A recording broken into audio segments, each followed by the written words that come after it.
nos pépites. Et voilà une pépite qu'on a reçue il y a 1 an et demi et qui devient une French Tech avec une levée de fonds de 3,5 millions d'euros ce matin. C'est Jessie Toulcanon, présidente et fondatrice de PickMe. Bonjour. Bonjour. Et bienvenue à nouveau sur ce plateau. Merci beaucoup. L'étape sera le 7,20, le 7,45, on verra. On espère. Il faut être au CAC 40 peut-être. En tout cas, PickMe, c'est votre société. On avait découvert avec curiosité et intérêt ce que vous avez présenté il y a 1 an et demi, faire de vos voisins des postiers. Alors plutôt des voisins relais. Des voisins relais. Effectivement, on est en train de créer un nouveau service de livraison à proximité quand ça nous arrange sur rendez-vous. Et donc ça passe effectivement par un réseau de voisins relais on anime, on recrute. 100 000, vous avez recruté 100 000 presque voisins 100 000, relais. effectivement, objectif 100 000 à la fin d'année. Donc on a bien grandi en 1 an et demi. Et ce réseau, ensuite, on va venir le proposer à des transporteurs, des Colissimo, Géodis, DHL avec qui on travaille, qui eux ont besoin d'éviter les échecs de livraison. Ils ont besoin d'être plus efficaces. Et puis ils vont aussi vers une livraison plus responsable, plus écologique. Les keepers, comme vous les appelez, les 96 000 keepers, ils sont rémunérés à la tâche, enfin au colis. Oui. Un peu moins, jusqu'à 1 euro. Exact. C'est quel type de profil?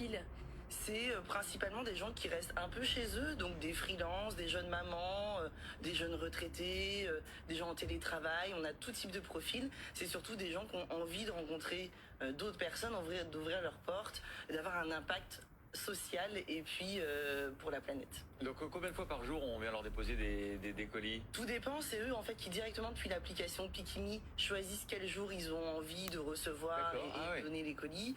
Donc ça peut être 1 jour, 2 jours, 3 jours dans la semaine. Et en fonction, plus on met des jours, plus on reçoit des colis, plus on a un complément de revenu. Anthony. Et moi qui veux venir récupérer mon colis chez le voisin relais, je peux venir à n'importe quel moment ou vous donnez rendez-vous. C'est pour ça que c'est vraiment sur rendez-vous. Donc c'est un peu plus contraignant qu'un point relais classique quand même. Ah ben non, justement c'est plus facile parce qu'en fait ça peut être le soir, le week-end. Il y a beaucoup de points relais qui sont fermés le lundi. On est ouvert le lundi. Donc en fait c'est quand vous voulez. On a plus de 30% qui sont après 20h le soir par exemple. D'accord. Donc en dehors souvent des horaires d'ouverture des relais. Le constat de départ, c'est que 30% des colis ne sont pas réceptionnés lors de la première tentative. Donc il y a beaucoup de livraisons qui ne servent à rien. Il y a effectivement beaucoup d'échecs, beaucoup d'opérations logistiques qui sont sans succès. Et tout l'enjeu des transporteurs aujourd'hui, c'est de gagner en efficacité, d'arriver à livrer dès la première tentative de livraison. C'est ce qu'ils arrivent à faire grâce à PickMe, ouais. Comment vous expliquez, il y a une forme d'émulation, il y a beaucoup de startups qui sont en train de réinventer la livraison de colis. On parlait de WePost il n'y a pas très longtemps. Vous savez, c'est les facteurs dans les trains. C'est vous prenez un colis, puis vous prenez le train avec, et puis vous l'apportez à la gare à quelqu'un. Comment est-ce qu'on explique qu'il y ait cette émulation? C'est à cause justement des défaillances des transporteurs traditionnels? Il y a ça, et puis il y a surtout qu'on est en train de penser la ville de demain. PickMe, ça s'inscrit là-dedans, dans une logique de logistique urbaine, de mieux penser cette ville. Nous, on est en train de construire finalement le plus gros entrepôt du monde, mais il existe déjà, il est chez les particuliers, et tous ces nouveaux acteurs qui apparaissent, ils se servent des assets existants pour mieux penser la livraison, et pas juste livrer d'un point A à un point B, alors que le point B n'est pas forcément présent, quoi. Vos accords pour vous développer commercialement, c'est avec les plateformes, par exemple des Fnac, Amazon, ou ce sont avec les transporteurs? Nous, on travaille uniquement avec des transporteurs. Ce sont des Colissimo, Géodis, DHL, GLS. Qui vous confient la dernière étape? Le dernier mètre, exactement. Ou le premier mètre. On est en train aussi de travailler sur une vision de micro-hub, donc de collecte, de livraison du dernier mètre. La collecte? On est en train de le développer parce que ça demande beaucoup aussi techniquement d'évolution. C'est aussi pour ça qu'on lève des fonds. Mais effectivement, on travaille avec ces acteurs-là qui ont besoin de développer tous ces aspects du dernier mètre. Pourquoi c'est plus compliqué la collecte? La collecte, en fait, c'est ce qu'on appelle la reverse logistique. Ça demande un peu plus de technicité pour que l'expérience elle soit ultra fluide. Nous, on veut révolutionner l'expérience du dernier mètre, et pour qu'elle soit aussi facile en premier mètre, ça demande pas mal d'intégration technique. Si on se place du point de vue du keeper, il y a aussi toute la logique amélioration du pouvoir d'achat, parce que c'est aussi ça, c'est un petit bonus. Alors après, vous disiez c'est 1 euro à peu près par colis. Jusqu'à 1 euro. Jusqu'à 1 pour faire euro. du volume quand même. Oui. Ah oui, donc quand même pour avoir un gain conséquent, il faut se transformer en annexe de la poste, quoi, quasiment. Non, pas du tout.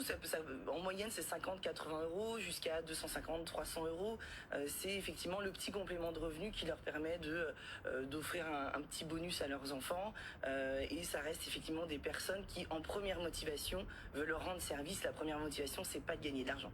Et vous disiez d'ailleurs que par exemple les concierges dans certains immeubles, elles peuvent devenir du coup concierges pour d'autres immeubles en fait. On a beaucoup de concierges sur l'application. Ah ouais, ça m'étonne pas. Ouais. Mais alors si je deviens demain matin keeper et que je m'y mets, est-ce que je peux dire je prends pas les gros colis par exemple, je prends pas les Oui, lits, en fait, canapés. effectivement, sur l'application, vous mettez votre capacité de stockage, donc le nombre de colis Sinon que vous ça devient recevrez, infernal. et puis le volume de colis. Mais dans tous les cas, on respecte les normes AFNOR. Donc en fait, vous pouvez pas recevoir des énormes colis de la même manière qu'en point relais ne reçoivent pas des gros colis.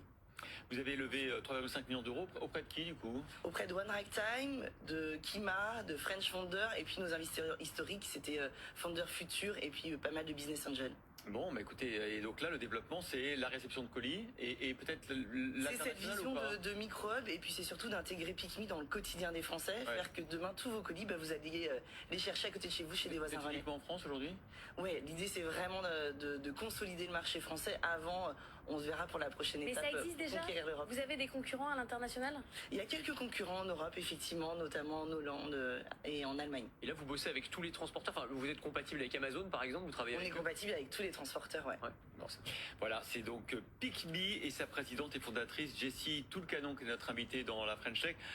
Anthony, on va vous garder dans l'heure prochaine parce qu'à 7h45, on aura le patron de Ledger. Ah mais oui, bien sûr. Peut-être l'antidote à FTX. Le nouveau cold wallet.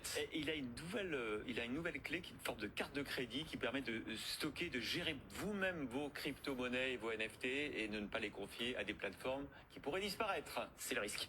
Pascal Gauthier est avec toi à 7h45. Merci beaucoup, Jessie Toulcanon, présidente et fondatrice de PicMe. Tout de suite, c'est Benaouda Abdeldaïm.